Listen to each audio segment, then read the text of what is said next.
சீக்கிரமா நடிகர் சங்கத்தை பில்டிங் ரெடி பண்ணுங்க. அப்படிதான் விஜயகாந்த் சார் பார்த்துட்டு சொல்ற மாதிரி தான் இருக்கு. எவ்வளோ நல்லா இருந்தது நடிகர் சங்கம் அவர் ஒரு தலைவரா இருக்கும்போது.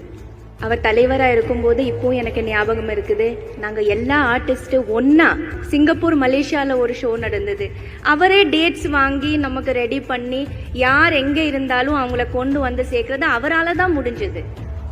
அந்த மாதிரி ஒரு நமக்கு அப்புறமா பார்க்கவே முடியாது. இனிமே ஒன்னா நம்ம ஒரு ஃபேமிலி எங்கேயாவது போக முடியுமா நடிகர் சங்கத்துல? கொஞ்சம் யோசிச்சு பாருங்க ஆர்டிஸ்டுங்க எல்லாரும். இனிமே இது முடியுமா? சேர்க்க முடியுமா எல்லாரையும் ஒரே இடத்துல? இனிமே அந்த மாதிரி ஒரு ஷோ சேர்த்து ஒரு ஃபேமிலியா நம்மளால டிராவல் பண்ண முடியுமா? ஒரு கேள்விக்குறியாதான் இருக்கு. அவர் இருக்கிறதுனால தான் முடிஞ்சது. ஏன்னா அவர் அவ்வளோ இயல்பான ஒரு பர்சன், ரொம்ப சிம்பிளான ஒரு பர்சனாக தான் நான் பார்த்திருக்கேன். அவரோட சொந்த கம்பெனியில கேப்டன் சின்னி கிரியேஷன்ஸ்ல 2 ஃபிலிம்ஸ் பண்றது பாகியம் எனக்கு.